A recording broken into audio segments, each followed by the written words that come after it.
Class शुरू होगा। जितने भी हमने पिछले कक्षाओं में पढ़ाया है उसी से पाठ से आज ऑब्जेक्टिव क्वेश्चन हम पूछेंगे। तो आप लोग तैयार हैं? मैथ और फिजिक्स दोनों सब्जेक्ट से पूछेंगे। अगर आप लोगों को लगे कि सर जीके से भी पूछिए तो जीके से भी पूछ देंगे। आइए, जो मैथ है उसमें हम शुरुआत करते हैं, नीचे से बिल्कुल शुरुआत करेंगे। सबसे पहले शुरुआत करते हैं साहिल कुमार से। साहिल कुमार बताएंगे कि सम संख्या किसे कहते हैं? जो सबसे छोटा है। जो सबसे छोटा होता है। पापा तुम्हारे कहते हैं कि हमारा लड़का के बारे में बताइएगा, पढ़ता है कि नहीं। तो आज यह वीडियो जाएगा तुम्हारे पापा के पास। सम संख्या किसे कहते हैं?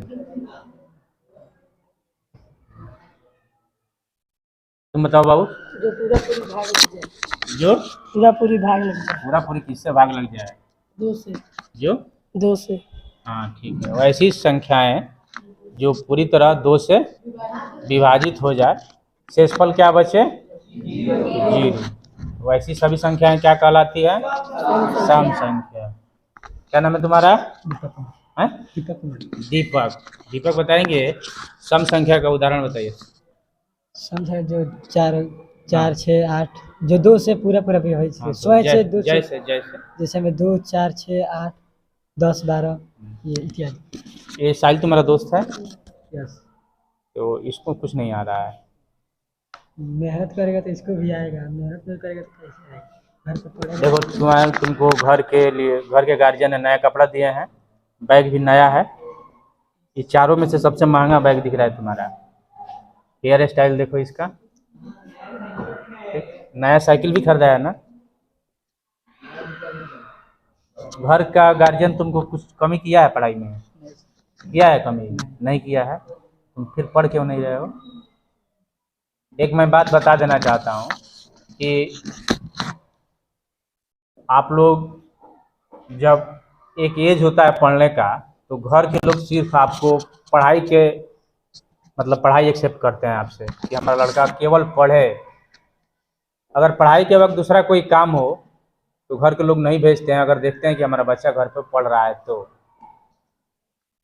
आपको 20 साल तक 22 साल तक घर के लोग ये उम्मीद करते हैं कि मेरा लड़का अच्छा नंबर से पास करेगा, कुछ कर लेगा। अगर तुम पढ़ना चाहते हो, तुम्हारी उड़ान जो है ऊंची है, मतलब लक्ष्य भी ऊंचा है, तो तुमको घर के लोग 30 साल तक 35 साल तक सपोर्ट करेंगे पढ़ाई के लिए कि पढ़ लिख के कुछ अच्छा बन जाए।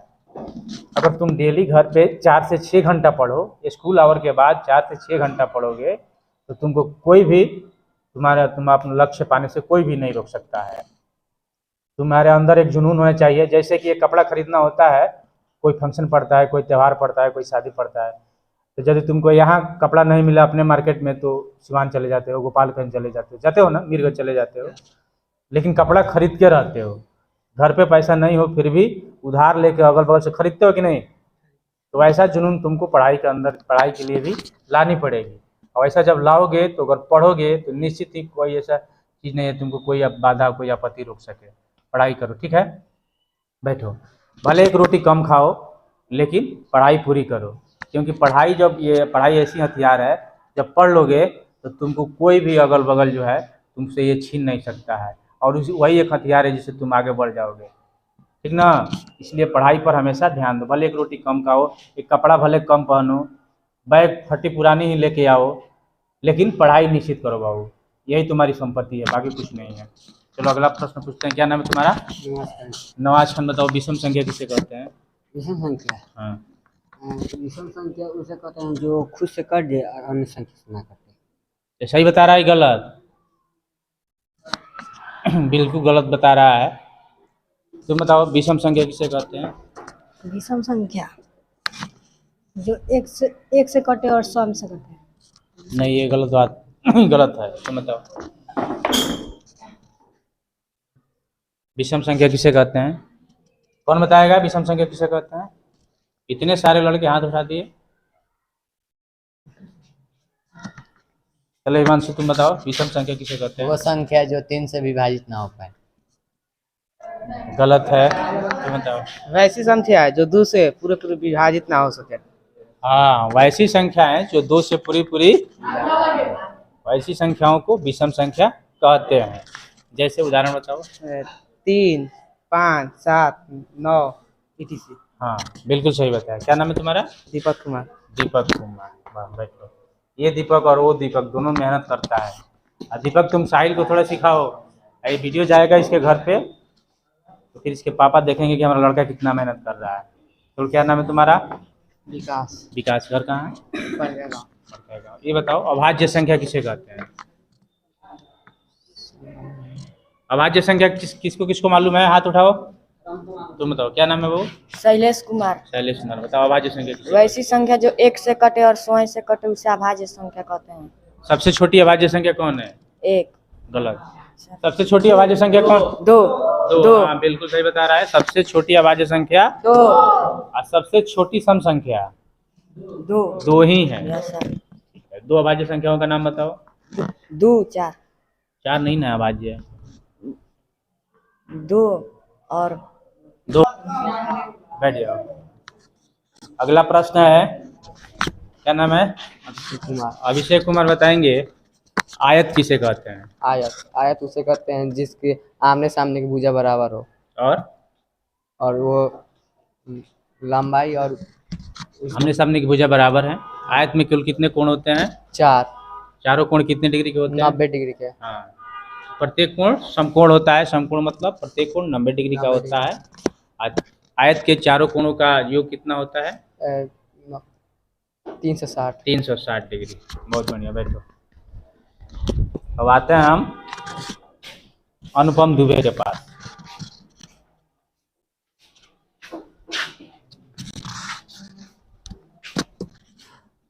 आयत का क्षेत्रफल कितना होता है? अनुपम को बताना है। 2 इंटू लंबाई प्लस चौड़ाई। नहीं ये गलत है। ये आयत का परिमाप हो गया। हम आयत का क्षेत्रफल पूछ रहे हैं। आयत का क्षेत्रफल कितना होता है? y² बताओ। खड़ा हो जाओ। याद है आयत का क्षेत्रफल क्या होता है? याद है तुमको? याद है?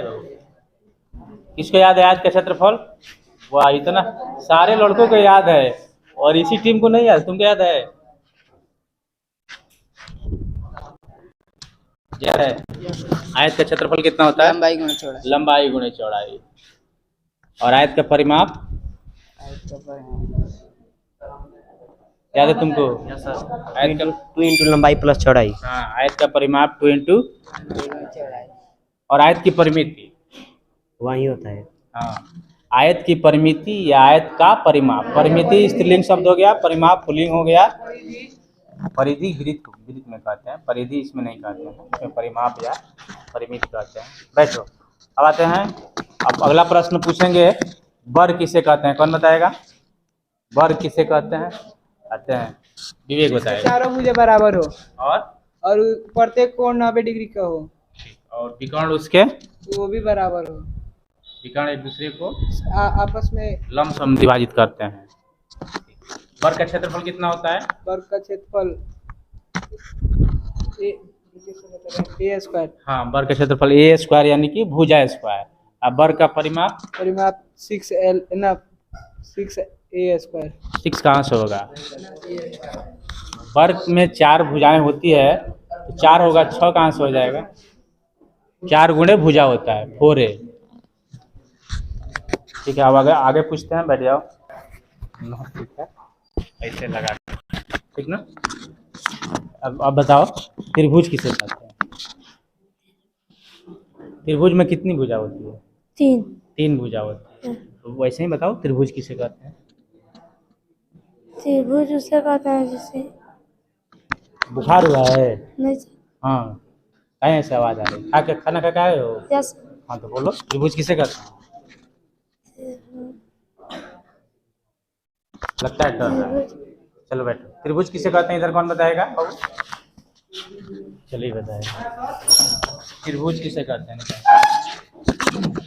3 रेखा खंडों से बनी बंद आकृति को त्रिभुज कहते 3 हैं। सरल रेखाओं से।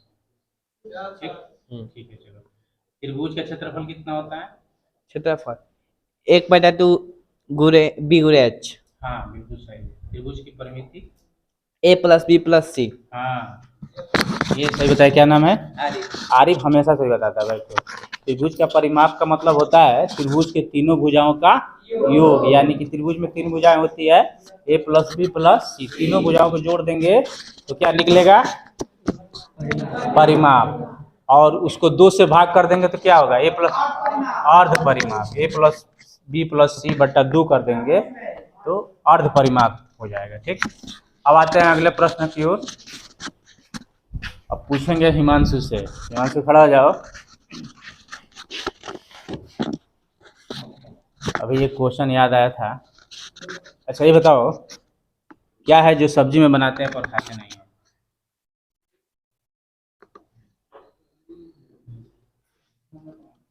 क्या है जो सब्जी में बनाते हैं पर खाते नहीं है? मर्चा। मिर्ची तो लोग खा जाते हैं। अभी बताए। नीमक। नमक कोई सब्जी से निकाल के फेंकता है क्या? कौन बताएगा?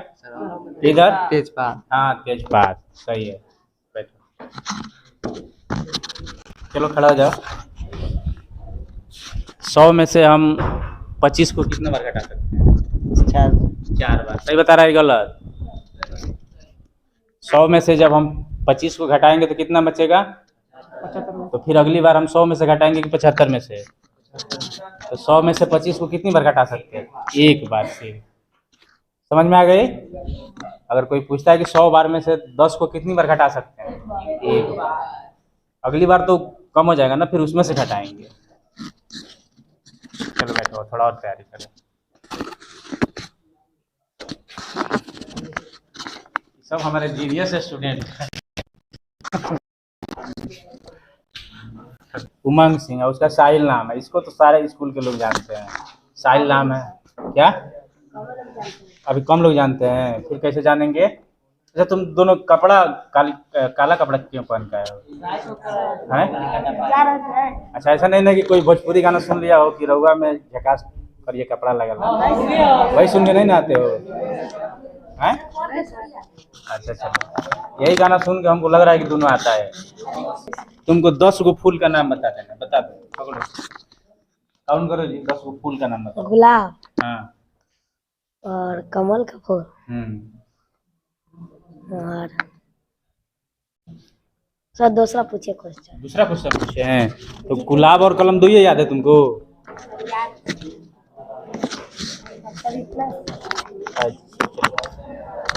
अब इससे दूसरा क्वेश्चन पूछेंगे, इसको 10 गो फूल का नाम नहीं याद है। देखो तुम बता दोगे 10 गो फूल का नाम? बता। गुलाब, हाँ। कमल, गेंदा, गुलदहारी, गुलबहार होता है। गुलबहार और चिड़िया का फूल। चिड़िया का फूल भी होता है क्या? Yes sir. चलो हो गया, मान लिया। चिड़िया का फूल होता है और 4 गो।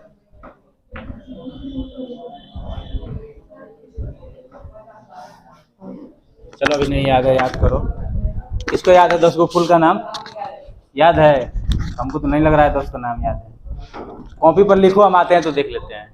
ठीक। अब ये बता, इससे पूछ लेते हैं, ये बहुत ही तेज लड़का है। 1/4 का मतलब क्या होता है? 1/4 इसका मतलब क्या होता है? 1/2 और 1/4 का मतलब बताओ। तुमको पता है? Yes sir. 1/2 का मतलब क्या होता है? 1/2 का मतलब 1 का 2 भाग। हाँ, 1 में 2 भाग करना है, यानी आधा हिस्सा। और 1/4 का मतलब यानी 1 का 4 भाग करना। हाँ, 1 हिस्सा में से 4 हिस्सा करना। क्या जो खाना वाना खा के नहीं आए हो? तुमको याद नहीं आ रहा कुछ भी?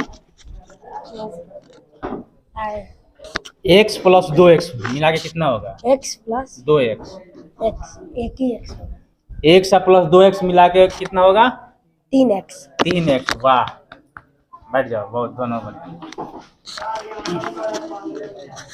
15 गो लिख के दिखाओ ना, लिख के दिखाओ ना, लिख के दिखाओ, लिख के दिखाओ 15 गो। अभी आएंगे ऑन कैमरा, पूछ